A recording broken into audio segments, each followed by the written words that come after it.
Happy Tuesday, Striver. I hope you woke up today or at this moment are in that mindset that says you are ready for today. You're excited for the experiences you get to have today, that you have chosen a few goals that you're going to work towards today with diligence and excellence and love in your heart.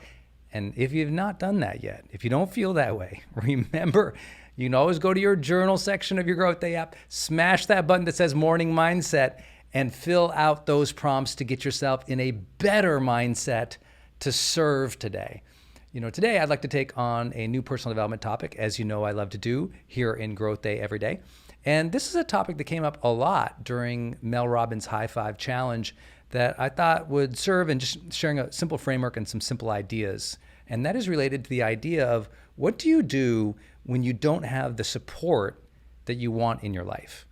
Maybe your spouse doesn't believe in you, the kids think you're crazy, the neighbors question you, the people at work make fun of you, the people around you just have never really understood you or supported you or cheered you on. What do you do in those moments? Well, I hope as you experience in Mel's High Five Challenge, which you can take in here at GrowthDay under the challenge section if you're a pro member, I hope that, or a starter member for that matter, that you realize that first and foremost, you have to validate, encourage, and cheer yourself on. That is your responsibility, not anybody else's.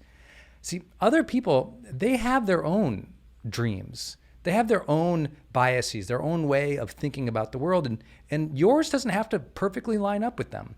And I think one of the things that made my life very drama-free is that I don't expect people to get me. I don't have anything about me that says people should support me. I don't have any, sense of, I guess, that internal entitlement, that ego that says, well, everyone must understand me, champion me, cheer me on, validate me, because I grew up in a place that wasn't available, to be frank. Most people where I grew up, the way that they supported you is probably they didn't beat you up that day. You just kind of got through the day without being harassed or hurt. So I didn't grow up with that expectation or around that much, so I guess I didn't have that. But I do understand that impulse, that desire to have everybody to support us and to cheer us on. So let's talk about it. First and foremost, I do want to give grace to those in your life who are on a different path. So often we want to throw out our spouse, throw out our friends, throw out anyone who questions us, doesn't understand us. We get outraged by the fact that they couldn't, don't cheer us on or lay the golden carpet for us. And I think the truth is we have to realize that at the end of the day, it's not their responsibility. Their responsibility is their own lives, and our responsibility is our own lives. And when they do line up and support us, oh my God, what a blessing. And when they don't, you expect it. And I think that is a critical decision. I also think it's not about throwing people out who don't understand. Because you know what? You can have partners, spouses, parents, professors, teachers, friends, mentors, neighbors who don't understand you, and you don't have to get rid of them because they don't get it. Your job is to go then build the community that you do need. You don't have to throw away people. You just have to build the new ones that can support you. I've got friends in my life who totally still, after 20 years of doing this, totally don't get what I do. And that's fine. I don't expect it from them. I go and I went and built my other friendship circle over here, my other mentorship or coach circle over here of people who were on the same path, who did get it, who did understand.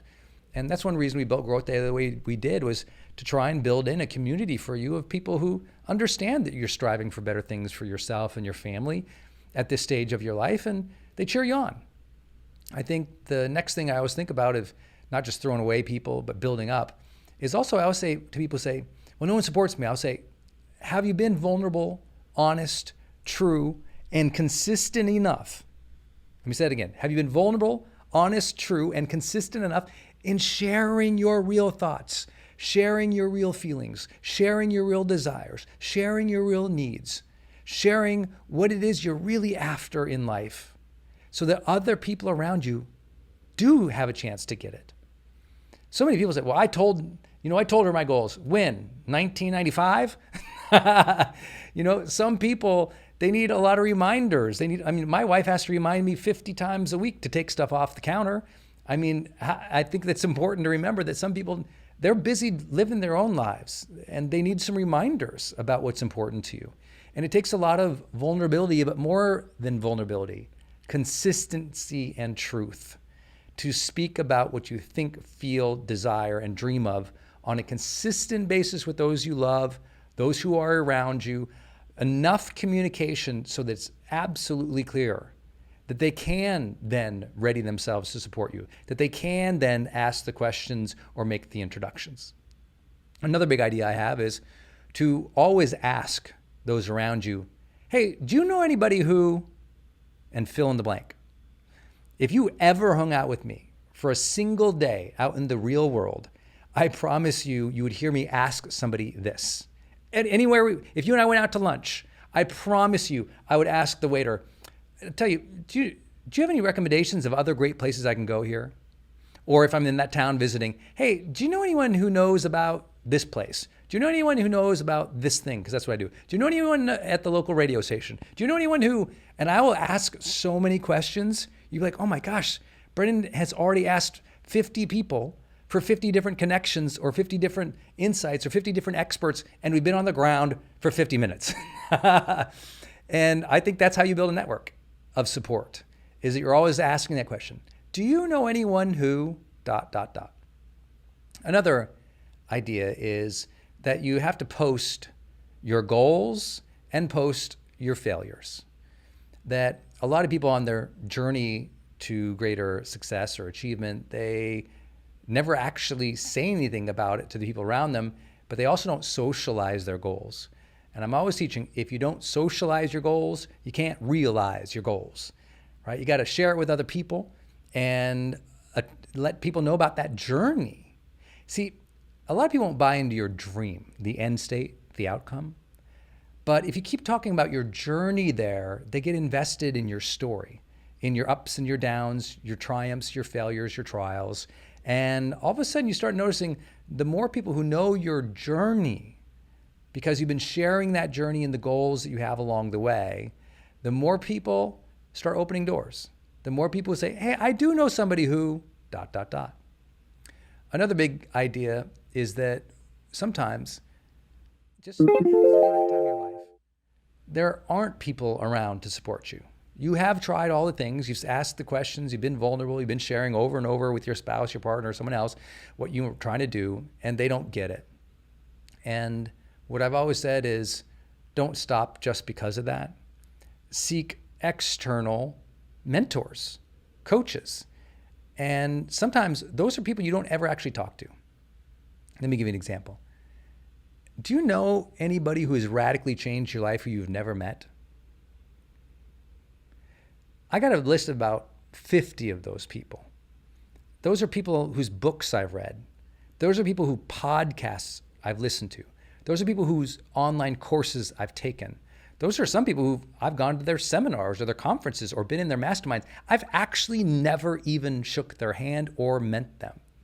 There are some people on that list who are long ago dead. I mean, these are people whose biographies I've read who inspired me. Yeah, maybe I didn't have anyone around like Winston Churchill or anyone around like Martin Luther King or anyone around like the great mentors in philosophy and neuroscience and positive psychology and behavioral economics that I read and read and I read and I research and research. A lot of them, they're not even around anymore, but they're my support team. They're my support team because I'm always learning from them. Because listen, a support team isn't meant to be a cheer squad. It's meant to be a learn squad. And I can have a learning squad of people who I don't even know. And that by reading about their lessons learned, by reading about their journey in life, I become more informed, more encouraged, more competent. And because by reading or consuming from them, I become more learned, more competent, I become more confident and more capable to go after it, even if it feels like I'm in solo round territory. I think that's what's important. These things may or may not help you where you're at right now, but I just want to give a little bolt of encouragement to keep going, regardless if the people around you get it, regardless if the people around you are offering the support that you feel like you need right now. Because you know what? You got this. You'll figure your way through. Some days throughout your lifetime, you will be alone. And the question is, do you keep going during those times? Some days you'll be surrounded by tons of people. The hope is that you're not feeling alone even when you're around people who do have your back because you're talking with them. You're asking them questions. And I hope this will lead to the last part. A lot of people have a lot of support in their life because they haven't offered to be generous to others yet. I really believe when you become a servant leader, when you try to help others, then new doors open for you. The great Zig Ziglar said, if you want to achieve all your goals, you just have to help enough people achieve theirs. And sometimes, especially in our Western culture now, where we all point at ourselves and we have so much, selfie culture of it's me, me, me, me, sometimes we don't remember to look out and help people achieve their goals. I can personally share that all the success in my life has happened by not chasing after my thing, but chasing after the idea that I could be of service to others.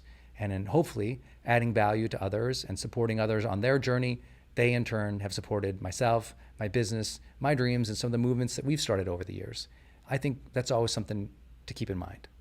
Hope today's session supported you. And I always remind you, listen, there's so much encouragement available for you right here in the GrowthDay app. If you haven't yet gone and just go watch some of the courses, go watch some of the live broadcasts or the replays, go and take a challenge, go journal, use some of the prompts, do something every day here in GrowthDay. And I promise you'll get momentum, you'll get tailwind. And as you get more momentum, you feel supported, if not by everybody around you, at least by God, universe, or dumb luck. Here we go, my friend. It is Tuesday. Let's go serve. Let's go be excellent. Let's go show up. And let's remember, every day is a great day to grow.